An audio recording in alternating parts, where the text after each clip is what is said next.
From the Dungeons of Morningstar, my name's Stretch. And I'm Clint, and this is Prevailing Strange.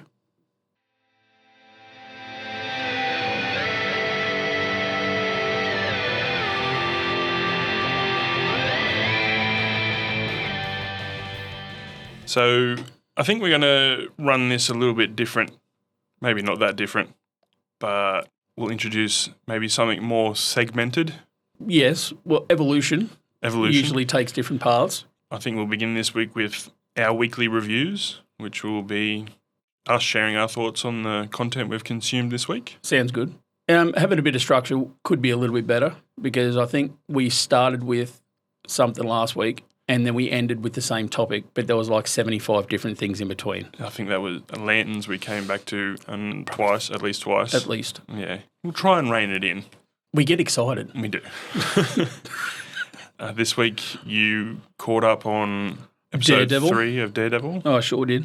And we watched episode 4 of Daredevil. Last night, yeah. Thoughts on episode 3? I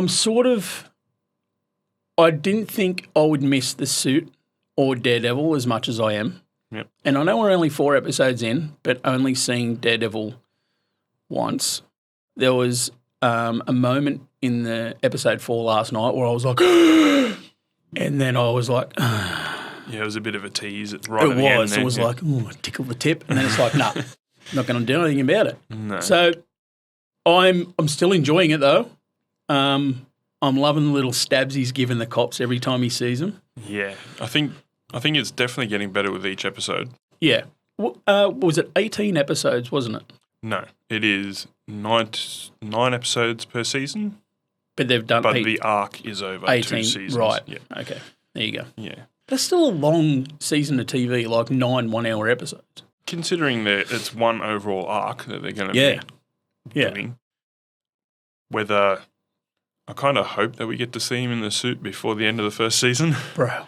Do you think they're going to, this whole arc is going to stay pretty tight to the Frank Miller line? Well, I mean, it's already diverged from it. And it has a little bit, yeah. They already used part of that storyline in season 3. Yes. I think they're using parts of it. They've been pretty loose with that. So I was talking to Jack about that today. He's like, don't watch Full Metal Alchemist, watch Brotherhood. And I'm like, why? And he goes, because Brotherhood follows the books more. And I'm like, I don't mind if it deviates from the book a bit because if I've already read the book and it follows it to the T, then all it's doing is doing what Disney's been doing with its live-action remakes. Yeah. So I like a bit of deviation. We've already deviated off the subject already. No, of the Deadpool. We're still on the Deadpool. Daredevil, sorry. Sorry. I'm not too familiar with the Frank Miller run myself. Mm-hmm. Only kind of what I've... Frank Miller. It's going to be goats. Only what I've kind of looked up since that this season was called Born Again. We got our first glimpse at Frank Castle in this episode. Dude. That was a heavy scene. Very. Yeah. In season 4, episode 4, very heavy. Yeah. There was a quote that he said in that just tore me to shreds, dude. Just 3 words. Go get him, Dad. Or go get him, Daddy. No, get him, Daddy. Get him, Daddy. Fuck, I was close. Fuck, dude. I was just like, what? 3 words I would not have got until I was a dad. Yep, absolutely. But fuck, that was hard to watch. And just seeing Matt not be able to say Foggy's name. Mm-hmm. Yeah, that definitely tore him up. Oh, yeah. The end of the 3rd episode ending with the slaying of White Tiger. I was really digging his character. Yeah. Not just the White Tiger of it, but Hector himself. Like, I was hoping that was going to be more. Yep. But no, it was just like... The actor for Hector, he actually passed away not long after the role. He was actually very sick when he No fucking filmed way. this. Yeah. Cancer, I believe. Oh, of course it was. So he must have been a nice guy. Yeah. Well, he looked like I'm pretty sure it was the character because the amulet's supposed to kind of... Give him power. Weigh on them when they're not using it. You're right. And I think that added some gravitas to his performance, maybe the pain that he was enduring during filming. They said they had to take their time with his shots when they actually filmed it. So that was back in 2023 when they filmed this. That was like the whole Chadwick Boseman of it all. Yeah. Like you could see his decline as the movies went on. Yeah. Well, even when you saw him at the award shows, he didn't look too happy to be there. No, he was. Which is quite understandable. Some other things that popped up in that third episode that we didn't get to talk about because I was lazy and didn't watch it. Just the Fisk's bloody knuckles. Nothing's mentioned about it. And it's like, hold on, what's going on? What's he doing? And you get that payoff in You episode get that 4. payoff in episode 4. It was like just a little, it was a couple of frames of bloody knuckles. You're like, he's been up to some shit. Yeah, he has been. And then it's like that payoff. Yeah, that deep dark secret kept in the basement. But when in that scene where he's in his basement and he's eating that big plate of food, I'm like, he's not eating that pile of food. He's lost so much weight. There's no way he's eating all that pasta and sausages. Yeah. Definitely part to torment his prisoner. He's captive. Yeah. I'm like, who is that? Who is that? And then I'm like, again, it's paying off something that happened episodes earlier where you find out that Vanessa had an extramarital affair and the Kingpin said, don't worry, I'm not going to hurt him. I'm not going to do nothing bad. I've moved on. I'm not that person no more. Yeah, flat out lie. Yeah, I think he's just steadily over the course of the show, he's just going to get pushed and pushed and pushed until he snaps.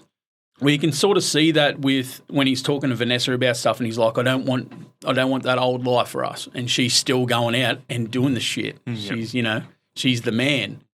I think he's going to, go dark. Oh, yeah. We got our first look at Muse. Oh, dude. Comic accurate get-up. So good. Yeah, you look pretty cool. So good. So he's the one that's been doing all the murals? Yeah.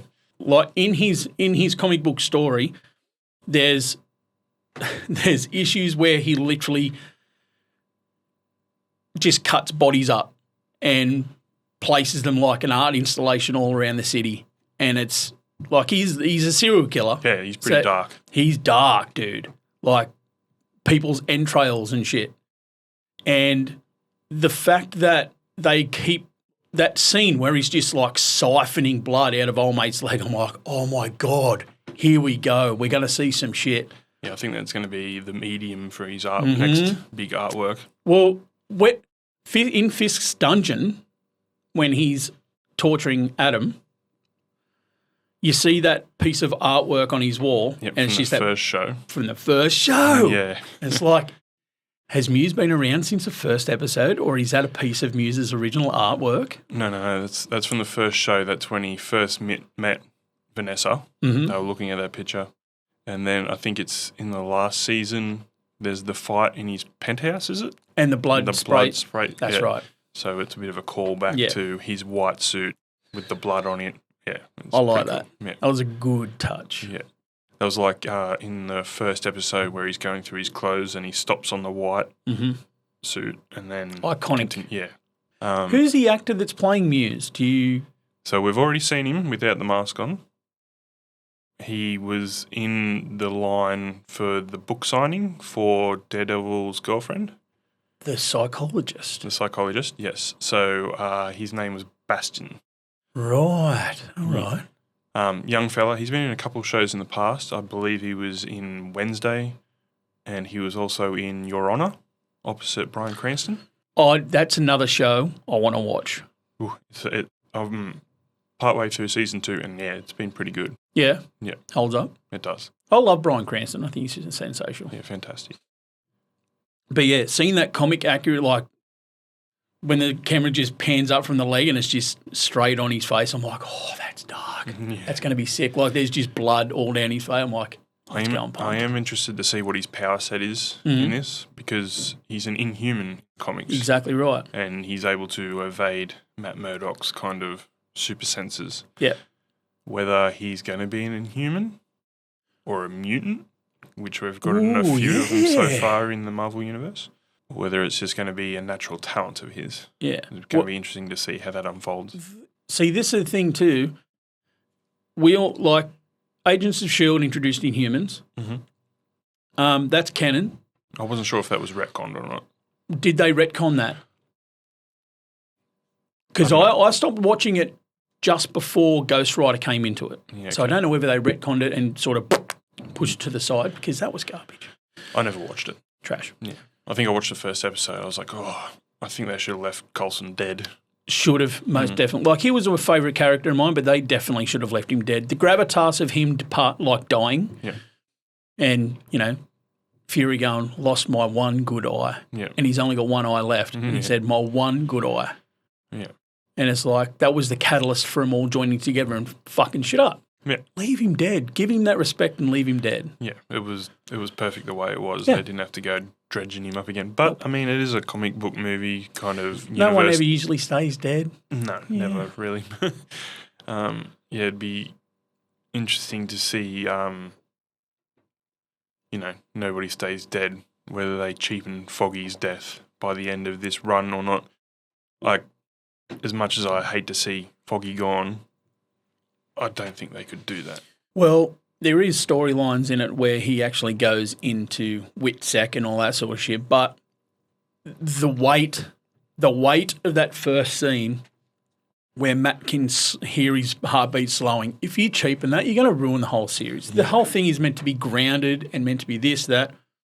If you have this bloke who's got superpowers who can tell who a person is walking just because of their foot weight, and he can find a bullet in a drain by listening to a bottle, you cannot have him lose the heartbeat and have that whole moment and then cheapen it at the end. Yeah, surely. Like I said, as cool as it would be to see Foggy back, no, just leave it. Yep. Not that we have a say. Marvel doesn't listen to us. No, that's right. Maybe they should. They should. I mean, no, please don't. No. I talk so much shit. Yeah. Oh, wow, you're not supposed to agree. Well, I can't lie. Fuck you, man. So, yeah, the end of the third episode, we saw Hector Ayala. Oh, yeah. As the White Tiger gets slain by somebody, presumably a fanboy of the Punisher. Well, when I seen that, I instantly looked, Frank, what the fuck? Yeah. Like, literally, that was my, no! Yeah. I think the fact that his face was obscured is the obvious. Sort of led to it not being him. Yeah, it's a cop, a dirty cop, most likely. But in the beginning of the fourth episode, we actually meet the fourth incarnation of White Tiger in the Marvel Comics universe, his niece. Well, there you go. I didn't even know that. Yeah, so I'm guessing she's way too young, but could be a young Avenger. Yep. Who knows? We might see her don the white. Watching him in court and when Matt outed him, I'm like, what? Yeah. No way. And then you see that whole shit cascade in front of you. And then the people who have been protected by him and the stories that they're telling and just seeing him sit there going, I've actually had a good impact on people's lives. Yeah. I've done good. I've done a good job. And you hear the way people are going, this city is trash, it's dangerous, and he protects me. He's never asked for nothing. Yep. And I'm like, wow, it was heavy hitting. A lot of moments in this show that are hitting hard just with some dialogue. Yeah, I was a little disappointed with his costume. There was something about it felt a little cheap. But then again, he was a street level character. He was a street level character. You can't really go expecting him to look like Spider-Man. Yeah, Tony Stark's not going to, and Tony Stark's, spoilers, dead, so he can't make the suit. And neither can, is it Marvin? The one that made Matt's suit? Yeah. What happened to him in the end? Did something happen to him? No, he went, him and Betsy went on their own way and Matt said, I'm never going to. That's right. I'm never going to need you again. Yeah. Yeah. He's like, I want to keep you protected. And then he give him the Billy Club and this is something I want you to have as a parting gift sort of thing. Speaking about the Billy Clubs, it was pretty interesting to see him using the weighted end, the grapple end. Yes. Yeah, that was pretty cool. Actually seeing him getting out and doing some fucking shit was, I'm like, let's see some more of that. I'm keen to get another better look at the mask range, whether they're just variants, whether there's ones from season 1 or whether he's got some different colours. I think there has been some screen grabs posted online that there is different iterations, different colours. So you've got the yellow one, of course, which we've seen in She-Hulk. Yeah, I think in the preview I saw maybe 3 or 4, but from the shot in this episode, they all look red. They looked like there was a lot more of them. Yeah. When they opened up and just the eyes were glowing, I'm like, oh, yeah. Definitely cool. What do you think about the BB's kind of news articles that are sprinkled throughout? Honestly, man, I could give or take it. I don't really need it. I wish that Ben Urich didn't die because he's a kick-ass character. Yeah. And he's a mainstay of Daredevil, whatever happens. Yeah. I'm give or take. I don't like the whole. Yeah, they're not hitting for me. No. Yeah. For me, it's just you're in these epic scenes, and then it cuts to her little commentary on the city. Yeah. Make them grainier or less high definition or something, like, because they're pretty much the same quality camera. Yeah. It's just kind of given a bit of shake to make it look less pro. I am hoping there's going to be some payoff to these down the track. I agree. But right now, very, very miss. Filler. I was more inclined when you see Fisk fix the road and someone's filming it and they've posted it to social media. That was, the aspect ratio of it was a bit better, and it was just, I don't know, it just takes you out. Yeah. And I think if that wasn't in, then I don't think I'd miss it. No, not at all. I will be interested to see how far that goes. There was another bit where old mate Suck-Ass is talking to him, and you just see Fisk's eyes go, and I got chills, man. I'm like, that shift in the way he's able to portray that character just like that was sensational. D'Onofrio is a fantastic actor. So good. Yeah. But he was just he looked all solemn and his eyes were down, and then there was a moment where he's like, you do that again, and his eyes just shifted. I'm like, I believe what you're saying, sir. I'm sorry. I was apologising to him and I was looking at him through the TV. Frank Castle's part in this episode, do you think it's going to be the last time we see him? No. There's got to be more to that. In respect to Daredevil, I know that we're going to get the special. There's no way on earth Frank Castle is letting cops go around with his vest, shooting bullets with his logo, and committing murder against innocent people. Oh, absolutely. There's no way he's going to let that go. But I'm thinking, was that the setup for the special? If we've got another 14 episodes of this one arc, I can't ever see it just being that 1 5-minute scene, especially since, we've got to get Karen Page. She's definitely got to come back.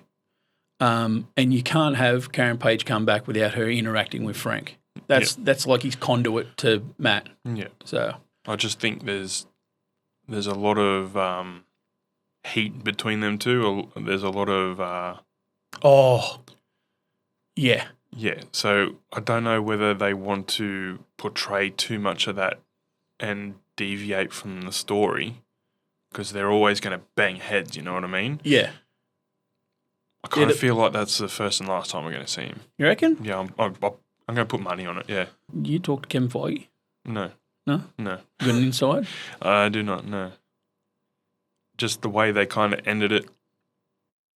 He said goodbye. And I was like, He also said goodbye, Frank, in season 2 of Daredevil. He did, yeah. The thing is, Matt Murdock probably wouldn't stand for Castle going around killing these cops. If he's sicked Castle on these cops, he'd probably step in to kind of stop him. So I think we've got that route to the special where he's going to go kick some corrupt cop ass. If you're going to give Frank Castle his own special, I don't think it's just going to be against some corrupt cops. I think there's going to have to be a bigger antagonist. There has to be something bigger than that, because Frank Castle's no pushover. Yeah. We've seen him hold his own against DD. Seen him hold his own against Bullseye. Yeah. he's no schlop. Like, you've got to put someone to make it formidable for Frank Castle. It has to be bigger than some corrupt cops. I would be happy to be wrong to see him again because that scene was fantastic. And John Barenthal has chops, man. He's buffed up big too. Did you see the size of his chest under that jacket? Jesus Christ. I don't pay as much attention as you do. Like, oh, shit. Fucking hell. I think that's about as much as we can cover for Daredevil, really. I just choked up reading that "Get 'em, Daddy." Yeah. On my notes. Dude, so well delivered, man. The way he just looked, and it was like he gets kicked in the guts every time he hears that, and it's like he's a broken man, tortured man every day. Yeah. And like that's what he was saying to Matt. He's like, you can't even say his name. Yeah. You hear his voice, don't you? You hear Foggy's voice all the time. Now, I'm not good with lines, but what was his line that he said? You hear him talking to you, what is he saying? Yeah. You know what mine is saying? Get him, Daddy. And I'm like, oh, goosebumps just singing about it, man. I'm like... Yeah, oh, man, he's a great actor. He's that good, I fucking hated him in Walking Dead. He was a fucking horrible Can't save a brick! Oh, yeah, man, he was a cock. Yeah, he was. Yeah. But, like, that just shows how well he can act. Was that? Yeah, he was in an episode of How I Met Your Mother. Didn't even recognise him. Fuck off, really? Serious, dude. He was a party goer, and his one line was "No problem, hombre," and then he just walked off. He was chatting up Robin Schabatsky at the party. Yeah, okay.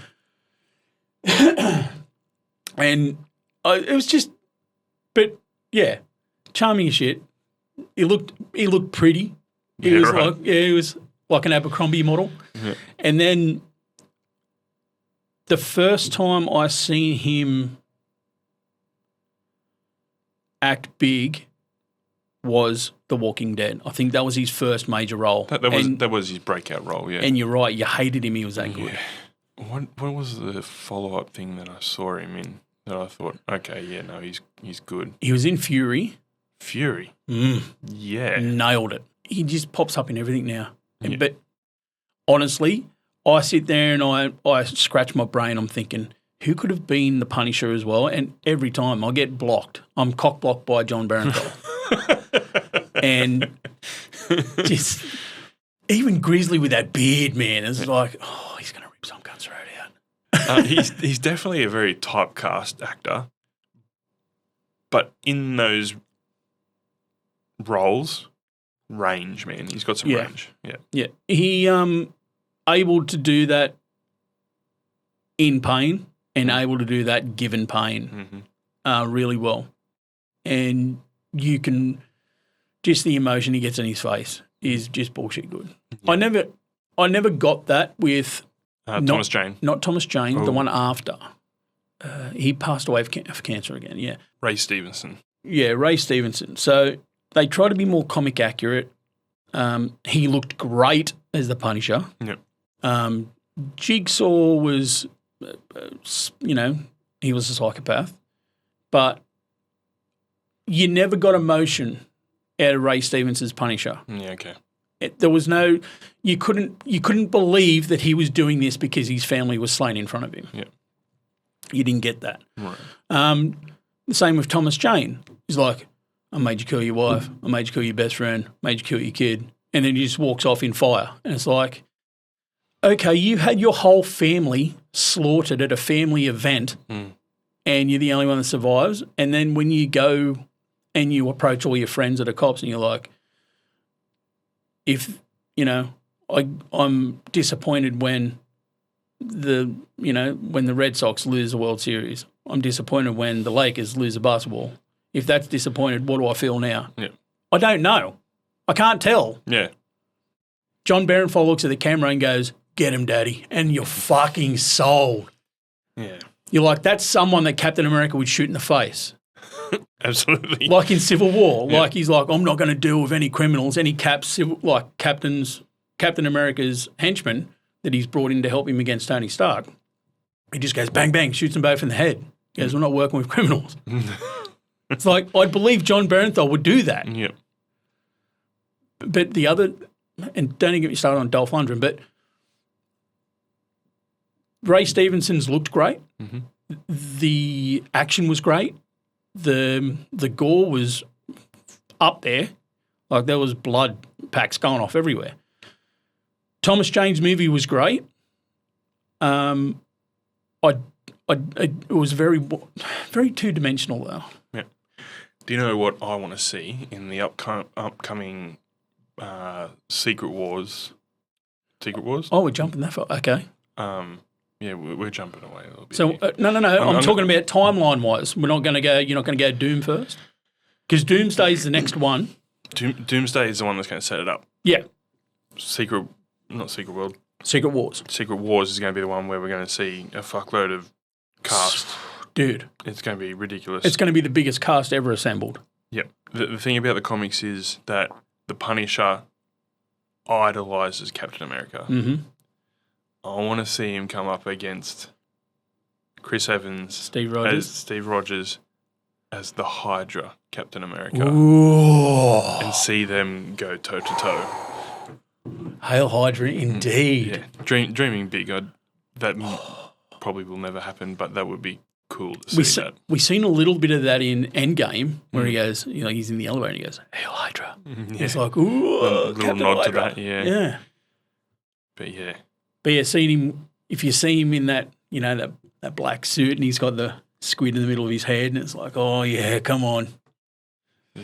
Seeing two hand-to-hand combat specialists just going nuts and then Frank Castle pulling knives and guns out of his waistband and his heels and everything would be sick. Yeah, the stopping power of a bullet against the super soldier and, somebody who knows how to use a weapon. Oh, yeah. Yeah, that would be a very cool scene. It'd be pretty shitty if they did it from like a mile away and he's on the rooftop with a 50 cal sniper rifle and just goes, Hail Hydra.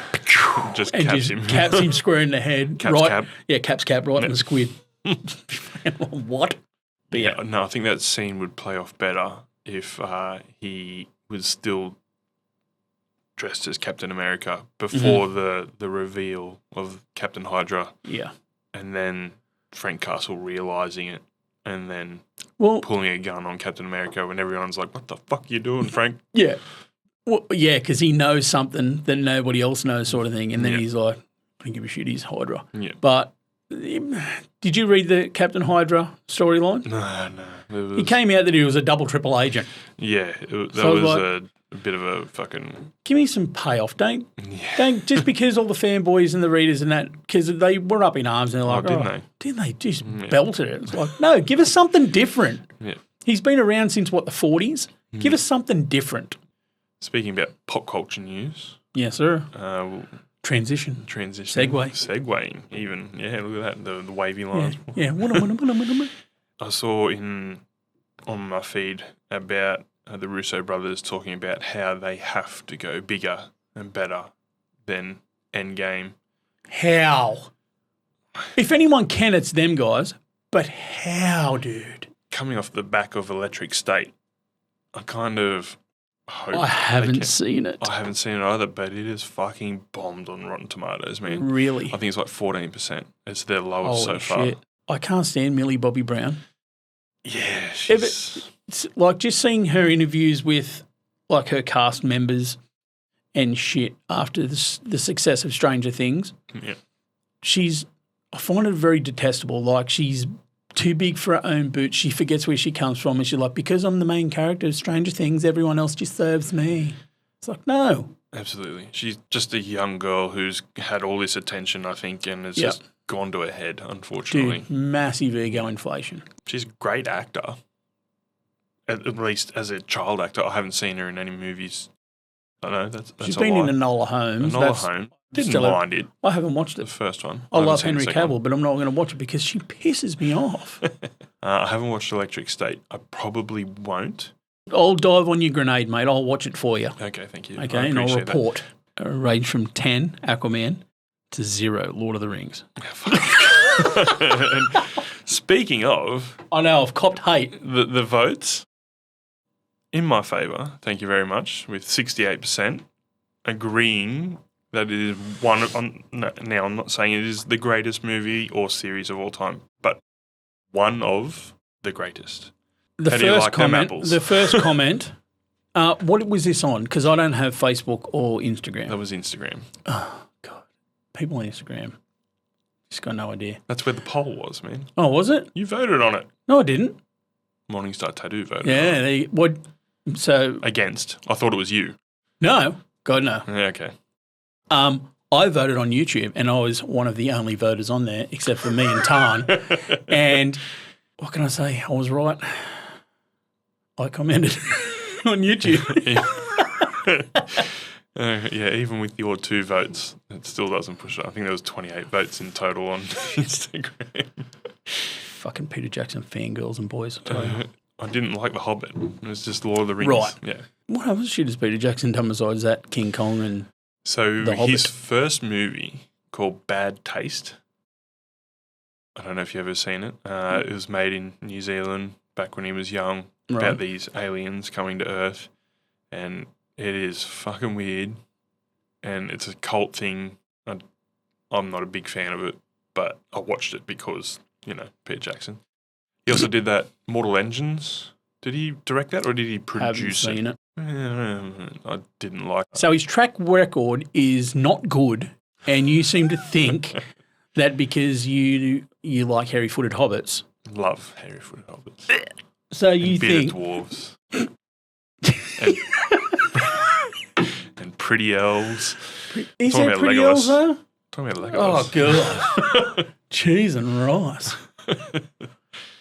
Yeah, no. It's just, I think it could be a whole lot of nostalgia for that movie. Speaking of Legolas, Yeah. first 3 Lord of the Rings, they're like, oh, elves don't age, blah, blah, blah. How old was it? The grandmother elf, what's her name? Kate Blanchett? Kate Blanchett, Galadriel, Galadriel? she was thousands of years old. I mean, Look, Legolas was wait. one of the younger ones, and he was 2,000 years old in Lord of the Okay, Rings. 2,000 years old. And then he's meant to be younger in The Hobbit, and he looks Looks older. so much older. The contacts, man. Why did they put lighter contacts in Fucking his leave eyes? it alone. They should have left it. Don't put makeup on him to de-age him. Yeah. Actually do something about it. Or did he need to be in there? Well, no, he's not in The Hobbit. No, he didn't need to be there, did he? There's actually a cut You can failed, Peter Jackson. You failed this city. get. There's actually a cut you can download, torrent, which is The Hobbit cut. So it's the 3 movies, cut, everything, all the fat that isn't in the book, gone, put back together chronologically. It's supposed to be pretty good. Well, they did something similar to that with Breaking Bad. Did they? Yeah, there was like a 2.5 hour Breaking Bad cut where they took every episode, trimmed it down to all the good shit, and it is apparently epic. Yeah, right. And that's what got El Camino. El Camino. Yep. That's what got El Camino over the line. They're like, we could do this. Right. And it was because of a fan. That's like the Star Wars despecialized editions. Oh, yeah. They kind of overwrote fucking George Lucas's fiddling. Yes, they took out all George Lucas's stuff. Yeah. That was my version of George Lucas's voice. And this is more like what he sounds like. Yeah, because he butchered those with the Blu-ray editions. No Yeah, good. just some extra scenes that looked like they were made with plasticine and shit. It was just terrible. Yeah. Even the colouring, they changed. So far off. Yeah. What other news you got for me, sir? So South by Southwest has just ended, I believe. It's the film festival over there in the States. Oh, Music yep. and Film Festival. They premiere a lot of stuff over there. Okay. And they were talking to Neil Blomkamp, I heard this news and I'm excited. who is rebooting Starship Troopers, which we just happened to be talking about last week. Dude, watched it today. Yeah, did you? Watched it in the shop today. Nice. It still holds up. Yeah. Dude, so excited for that. Yeah. Seeing how well he did with practical effects and simple special effects in District 9, Mm-hmm. if he can bring that level of detail to the arachnids, mate, he's going to kill this. Yeah, absolutely. Even, what was that robot movie that he did? Chappie. Chappie. Yeah, I kind of liked it. It looked fantastic, I reckon. Dude, Hugh Jackman's hair was shit. yeah. Yes. I'm not a big... And his South African accent was pretty terrible too, eh? Yeah. But yeah, so Starship Troopers getting rebooted with Sony. So excited. Be good to see a half-decent kind of budget for it. Bloomkamp, I think he's got the chops. I really wanted to see him do the Alien. Yes. He actually was signed on to do it, and then something happened and he outed it. Like he was disappeared from it. I forget what happened there, but the whole lot of concept art that came out from that, yeah, I was pretty keen for that. Seeing what he done with a little budget for District 9, because I don't think that was a big budget at all. No. Sony's going to throw some money at him for this. Mm-hmm. And I hope he doesn't overextend and keeps... I'd rather see him use the same technology he used for District 9 to get the character of the prawns. Yep. But flush out more of this story. I want to see more of... I want him to keep in the would you like to know more? Like the news cut of it. Well, I mean, yeah, yes and no. Because I haven't read the book, so I'm only going in what I know with... Well, the movie, that was a complete different kind of take. Right. They did that whole, mockumentary type style thing about it. I kind of would like to see it more of a linear storyline. Right. Because you are right, it does chop back a bit. Yeah. Because the book was good. Like, it's a good source material. Yeah. And, I mean... I don't know whether I want him to lean into the campiness again. Right. Because we've got that, you know what I mean? I'd like to see a serious take this time. Yeah, let's go, okay. Yeah, a gory take this time. Make it more hardcore. Maybe like Xeno's kind of alien more style. Scary. More like some more edge into it. So man, bugs are fucked up. Yeah, I want to see more of this. You've got to watch it like that. Yeah, can you imagine a big bug? Like a big bug would be fucking... Less vagina bugs. Less vagina bugs, because that was very, very vagina. Yeah, it was. And they were bright and colourful, and they looked cool. The book isn't clearly a novel. Yep. There's no images in it. I'm pretty sure it's more of a novella because it's only pretty short. Is there images in it? No. It's a straight up sci-fi. I think it was published in a science fiction magazine back in the 70s or something like that. Right, okay. So I loved the character design, except for the vagina bug, the brain bug. Yeah. I really dug the character design. Yeah. Even down to the lava spilling Christmas beetle. Yep. It was fantastic. Like I said, the animal design, the monster design was just great. So to come into this new one with Neil Blomkamp, if he is allowed to do what he does, fantastic. Yeah. If Sony comes in and goes, hey, Madam Web was a massive success, we need you to keep to that. Did he do Elysium? Yes. Yeah.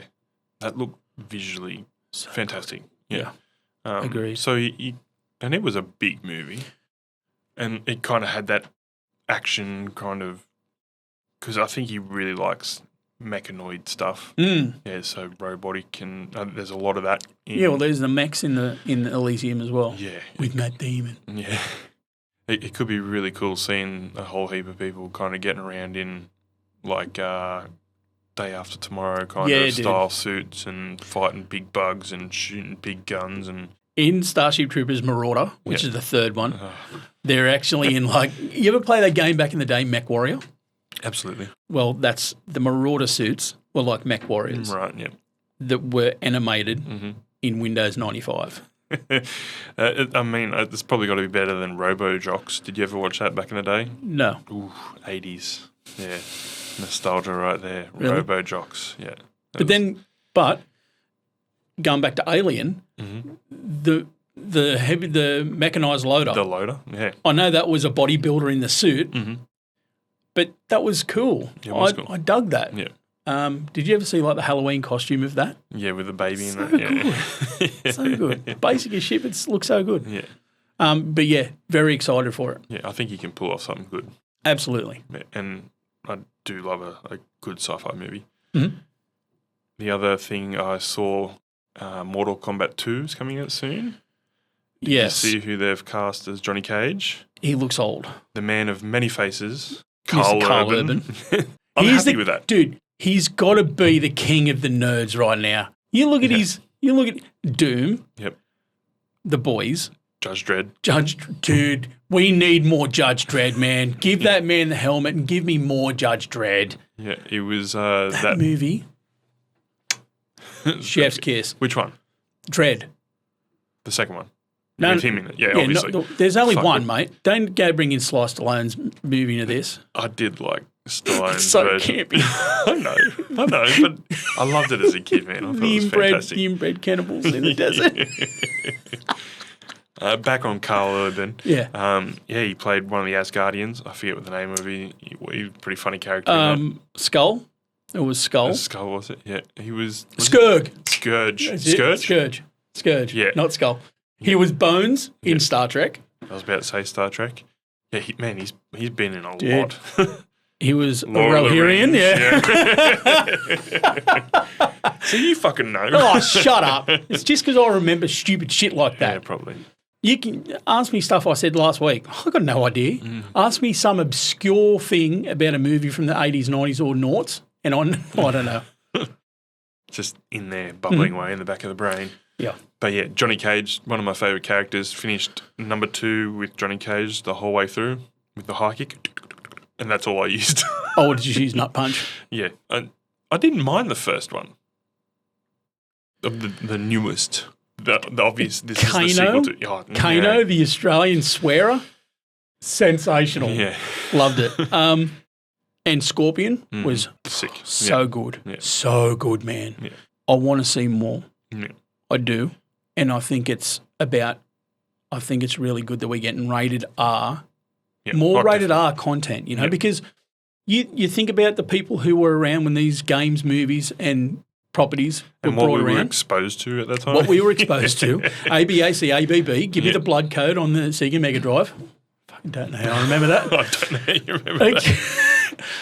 ABAC, ABB, it's the blood code. Put that in at the start menu. Yeah. You get blood. Knowing that we grew up back then, and we're the ones that are going to go watch it because it's tickling our nostalgia bone. Mm-hmm. We're all over the age of 18. Give us that rated R bullshit. We're not going to take our 8-year-old kid to – well, I probably will. We're not going to take our 8-year-old kid to go watch Mortal Kombat. Yeah. We're not going to take our 8-year-old kid to go watch Dredd. No. Give us that, dude. Yeah. You've seen Deadpool, it works. You've seen Dredd, it works. Absolutely. Fucking let's go. Show me more. Yeah. Cater to the audience. A perfect example, Point Break. Yeah. The 90s movie, what were your thoughts? I enjoyed it. One of the best movies that's ever been made. Yeah. It is. Point Break, it still holds up today. Keanu Reeves, Patrick Swayze, sensational. Gary Busey before he had brain aneurysm or car accident, either. Then they remade Point Break. They called it Point Break. Had one surfing scene in it. Yeah.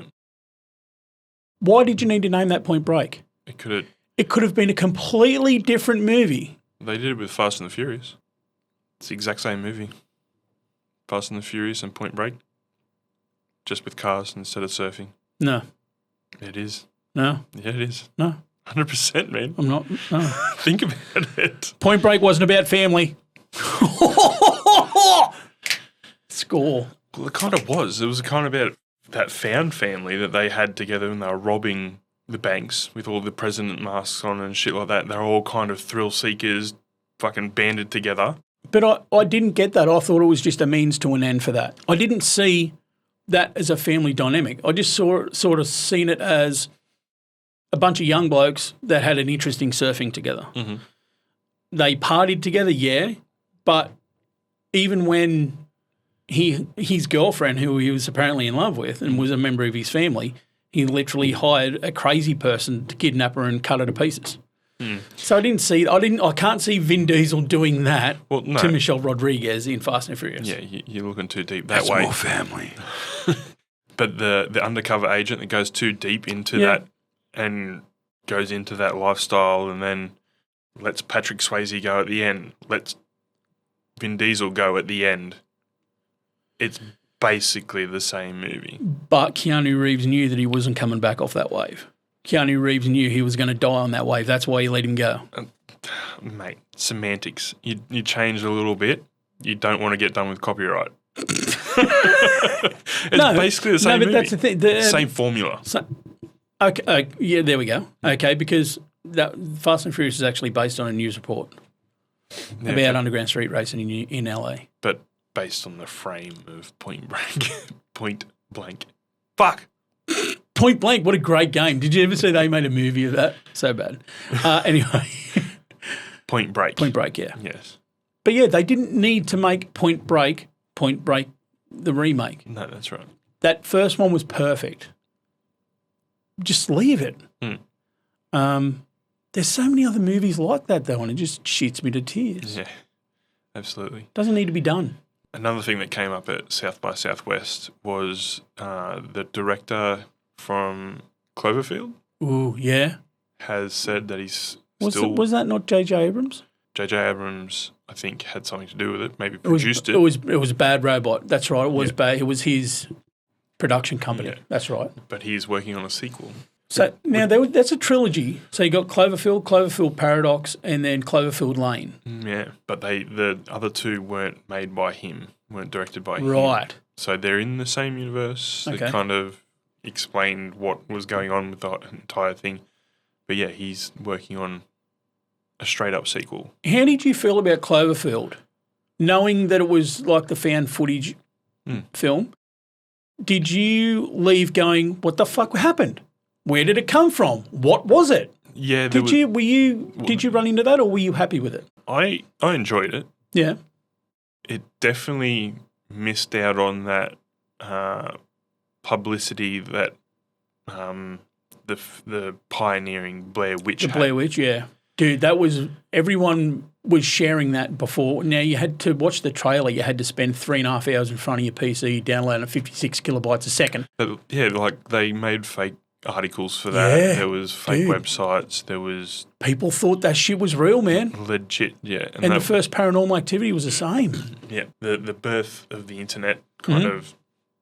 Yeah, they had this viral campaign. Absolutely. It was incredible. Yeah, and it's still one of my favourite scary movies. Yeah. Well, they even had the three main actors. Apparently, they weren't even in on it. I think they were brought in not knowing to begin with. They're like, here, we're going to send you there.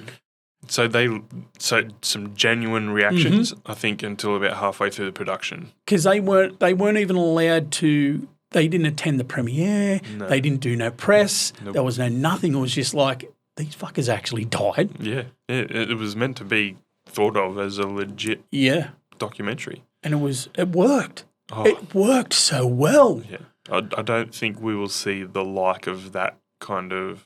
And I think it was some stupid budget like $57,000 or something they spent on back in the day. Yeah, like, not much at all. If you look at Clerks, that was $50,000. Yeah.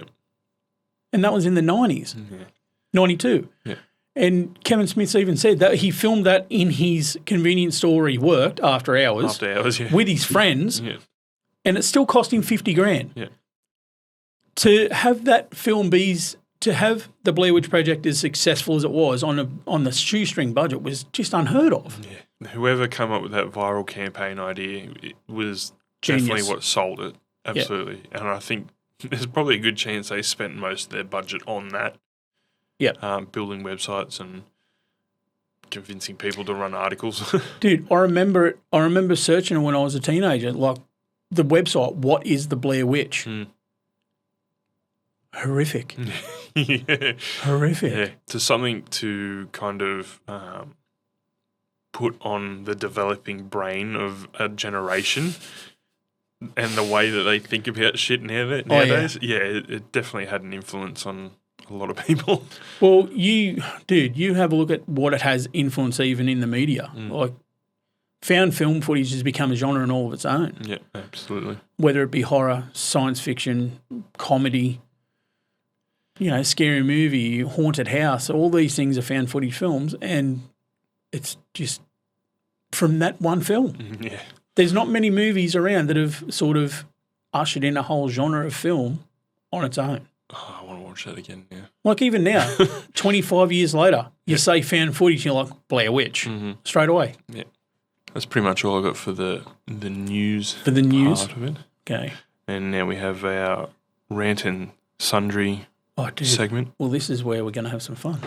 I want to know what's your favourite sci-fi movie of all time? Ooh. Interstellar's not really sci-fi. It's more of a documentary. And it's more the score for that sells me. Yeah. I get so many feelings from the score in that movie. Sci-fi, holy shit, dude, that's my wheelhouse. That's my jam. Yeah, that's my favourite. I'd ask you. Oblivion with Tom Cruise is always a go-to for me. Mm-hmm. That was a great movie. Stylistically, looked fantastic. Didn't change the world, but it was a great watch. Yeah. The OG Star Trek with, not the OG Star Trek, like the remake Star Trek. The first of the remakes. Yeah, the J.J. Abrams one. Mm-hmm. Yeah. I know everyone would expect me to say Star Wars, but no. Look, I love Star Wars. Yep. Not my favourite sci-fi. Yep.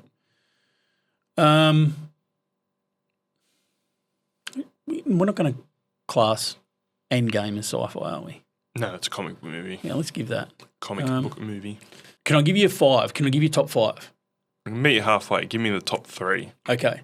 In no specific order. Okay. Blade Runner 2049. Ooh, yes. Interstellar. Mm-hmm. Day After Tomorrow. All good choices. Thank you. Yes. What about you? Now, there's probably one I'm forgetting. We're not going to class Ready Player One as sci-fi. No. That's reality. That's going to happen. I mean... Don't, because it's going to make my list so much harder. Yeah, no, we'll just go with your first 3. Okay, well, you give me 3. No, I'm going to give you my favourite. Ooh, legit. Okay. Yeah. Arrival. All right. That was a thinker. Yeah. That had my brain ticking, dude. And in my opinion, that's what a really good sci-fi should do. I don't know. I can't sell that movie. Yeah. I can't tell you. I can sell you a movie. Mm-hmm. I can explain it in a way where I'm like, okay, I'm going to watch that. I can't sell Arrival to you. Yeah. I get without saying there's an egg that comes to Earth and it's run by octopuses. Well, not really octopuses. It's more like a hand. And they do graffiti. That's basically what I can sell to you. I don't have the vocabulary to explain that movie to a layman. Aliens come to Earth looking for man's help? No, that still wouldn't sell it to me. Yeah, okay. But when you watch that movie, you're like, yeah, beautiful ending, dude. Yeah. Oh my God, that ending. That's what sells it for me. Above Interstellar, like that fucking ending. Yeah. The whole way through it, where she's having them visions, and you think her kid has died, but it's not that. I think it's her memory. Yeah, it is a memory, but it's not from the past. It's not from that.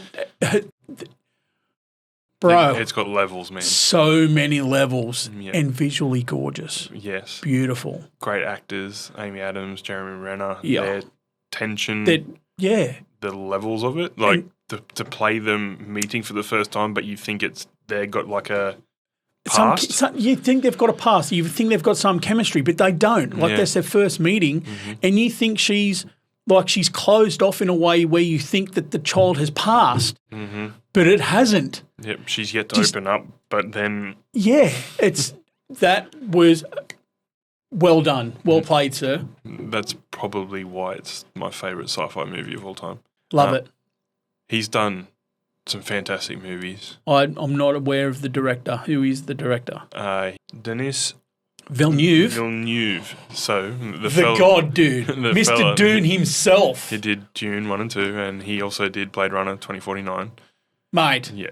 He can pull off a set piece. Mate, anything that Denis Villeneuve directs, you bet your ass I'll be watching it. Yeah, absolutely. I did not know he made that movie. Yeah, he did. Yeah. Had no idea. Makes sense though, because bloke can direct a film. His wide shots for scenes, especially in Dune, the first one, they paint a picture of a world that could be real. Yes. It's fucking phenomenal. And from a place that is primarily fucking sand. It's got character. Oh, yeah. It's got character. Now, they did a deep dive. There was a bloke on YouTube who did a deep dive on the structures. Mm-hmm. He made the structures to be able to withstand the high-speed sandblasting that it would take. Yep. He made the buildings so that they would be actually, if we're going to build on this desert that's going to have these massive high winds and these huge-ass worms, Yep. this is what they're going to have to be built like to last. Yep. When you're inside them buildings, you feel like it's not disconnected from the outside. And then when you look them big broad shots where you see the craft coming in and then it's coming into the cities, you're like, I can see that. Yeah.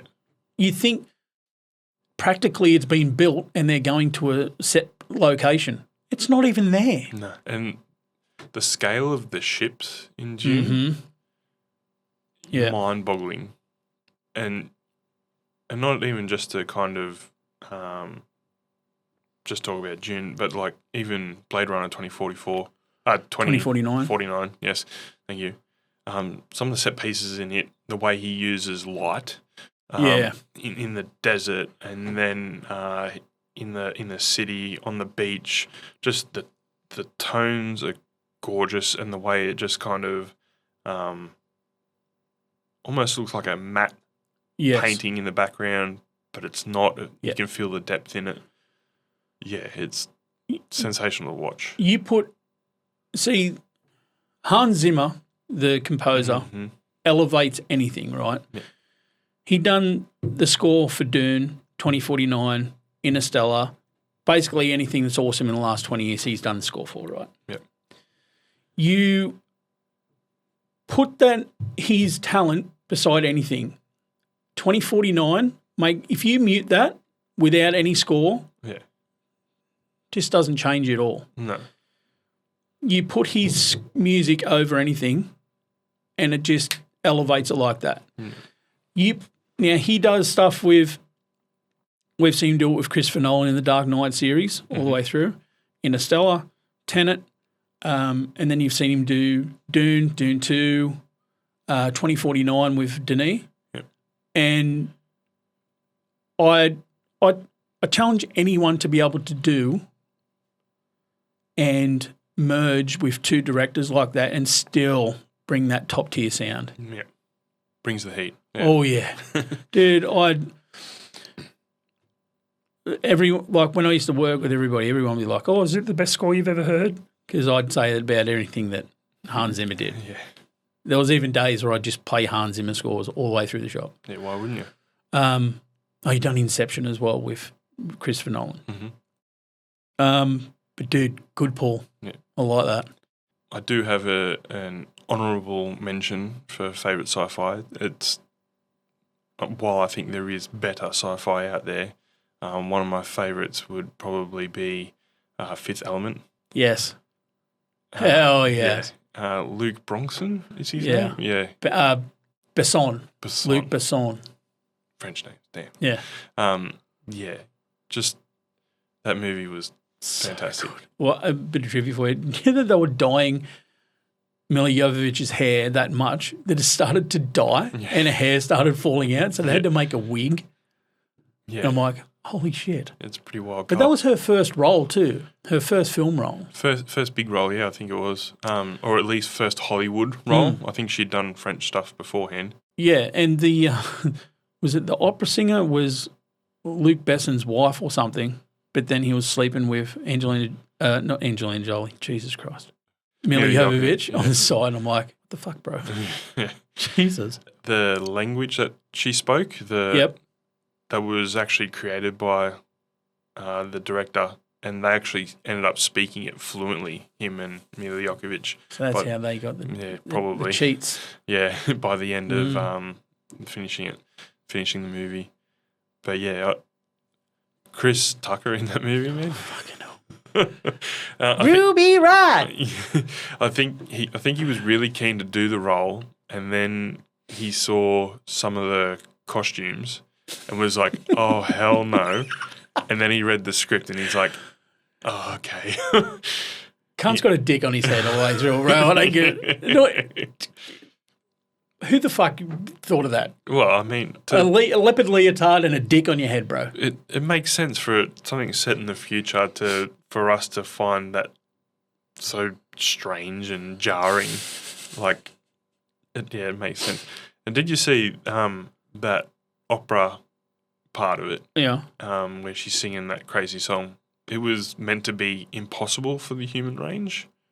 Yeah, there's a woman is actually can do it, has done it. Yeah. I saw the video that the other day. I was like, holy shit. They're sensational. Yeah. I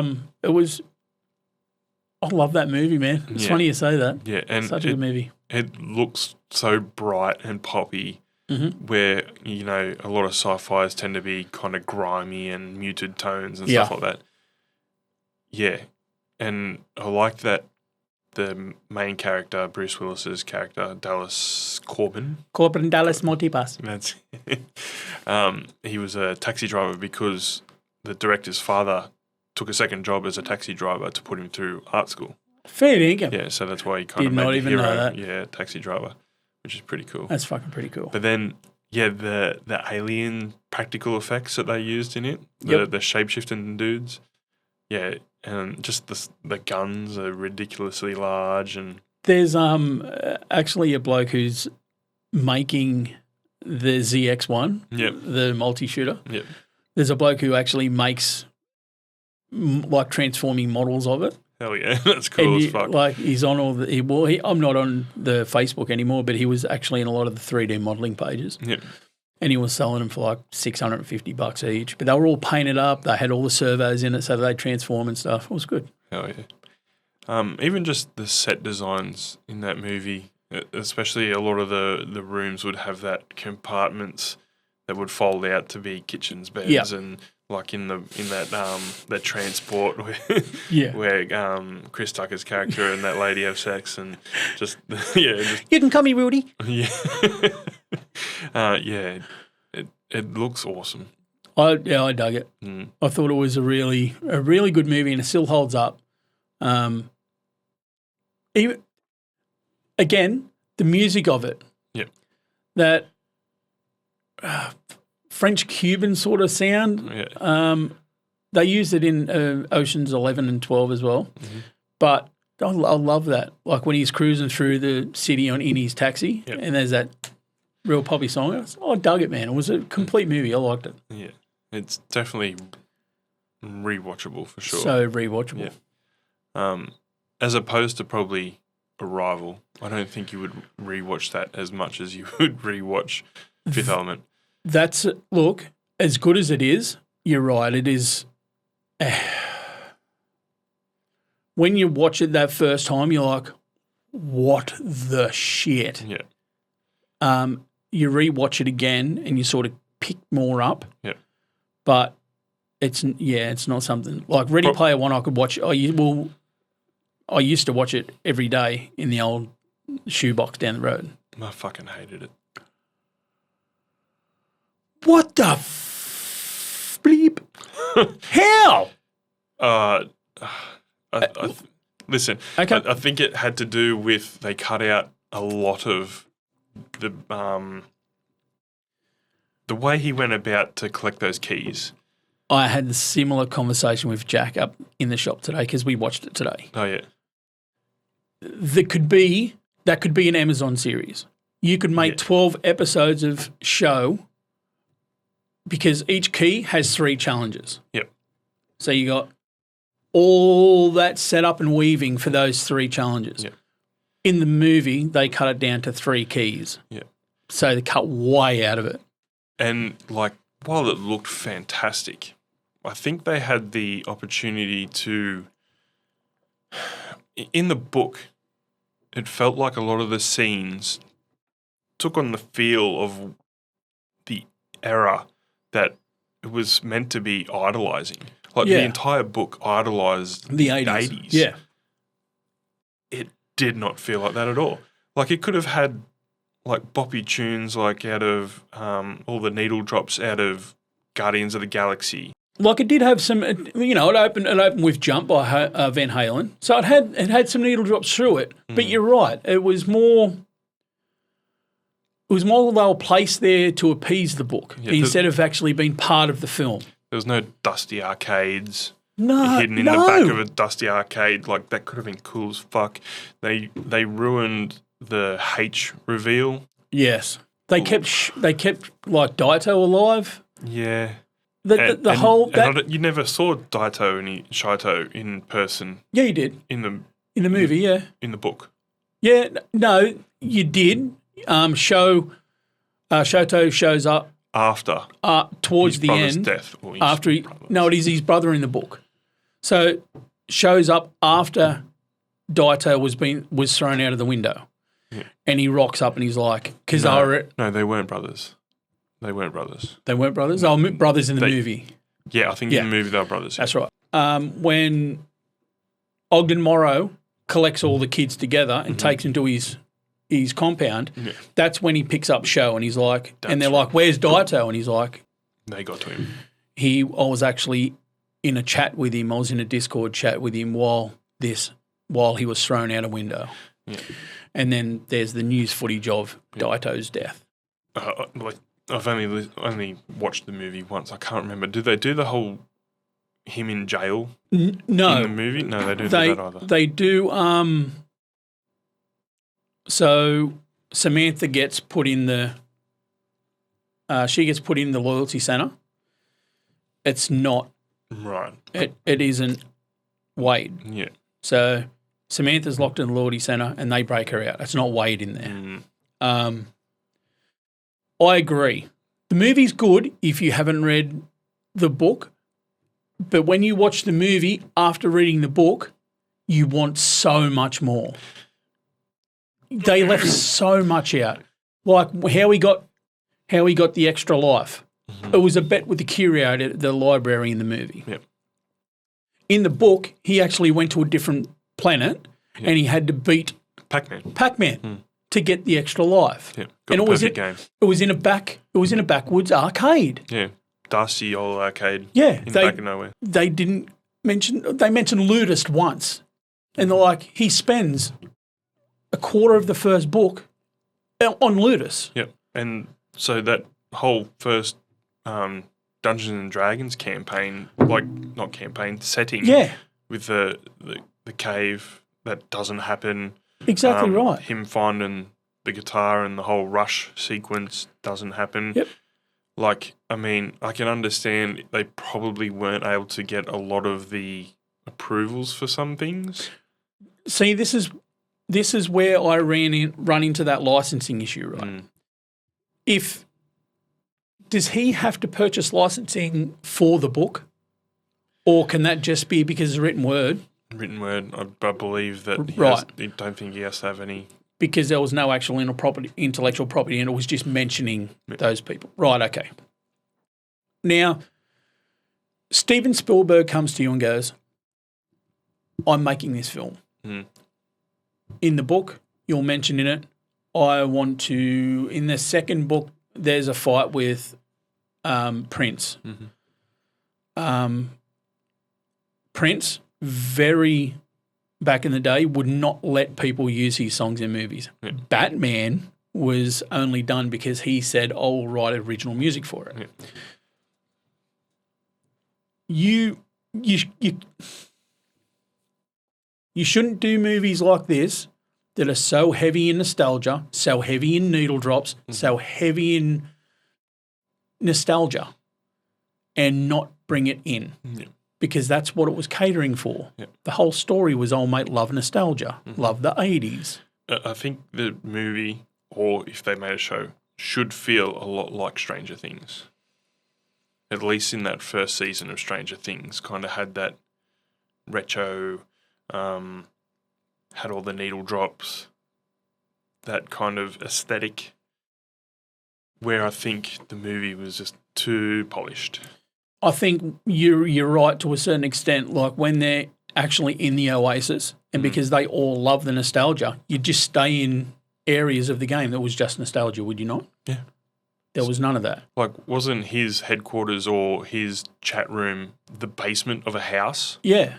With From the 80s. Arcade machine in the corner and IROC, he used to have all his mates over, and IROC used to come down there, and he was a little dweeby prick. And then even he had his own planet that he'd go to, and he'd go there all the time in the DeLorean. Yeah. You see the DeLorean twice. Yeah. Yeah. There's no, I need to earn money and I'm broke to get to this part of the game. There was none of that. It was just like, let's go there. Yeah, it didn't seem to have any kind of urgency to the movie. No. Yeah. I do agree with you in that aspect. Like, and then I said that to Jack today. I'm like, it needed to get that television. How we were talking last week about the long service television shows. Mm-hmm. It needed to be that. Yeah. And I'm not saying it might happen in the future. We don't know. Yeah. But it needed it. I think it was oversaturated too. Like, there's that many kind of Easter eggs in it that you'd have to go back and watch it 100 times, pause the frames and check everything. It didn't necessarily need that. No. Like, people's avatars just could have been weird and wacky avatars, and they could have dropped in this IP and even just used one of their toys or something like that in the background. Dude, when he's walking through the introduction, you see Battletoads, you see Master Chief, you see the Ninja Turtles, you see RoboCop, you see Chewbacca, you see all these things. Why? Yeah, they're all from different kind of years and everything. Anyway, you didn't need. You could have just had a peppering of one. Like in the next one, Goro's there, and just so much. Okay, you're trying to cater to the people who have done all this sort of thing. Yeah. But I think if it was more like you see these things, but now you see them going, yep. So I was just like, we're gonna have all these things in there to make sure people tick, tick, tick, tick, tick, tick. But they weren't. Yeah, I agree with you 100%. Yeah, I was thoroughly disappointed by that. Unfortunately, I wanted to like it. Yeah, I love the movie, but then I read the book after I watched the movie, and I went the other way around. I loved the book. Yeah, like I've re-listened to that book no less than 25 times. Yeah, easy. Yeah, I think we might wrap it up there. Sounds wrapped. Mm-hmm. Anything you want to say to the people that might be watching, listening? Comment, dudes. Comment. We want to hear what you've got to say. Even if you just skip all the way to the end at the comment section, go for it. Yeah. Any comments is always welcome. Anything we can do better or that would be more streamlined, go for it. Yeah, we look forward to hearing from you and hope to see you again next week. Love, peace, and chicken grease. Sounds good.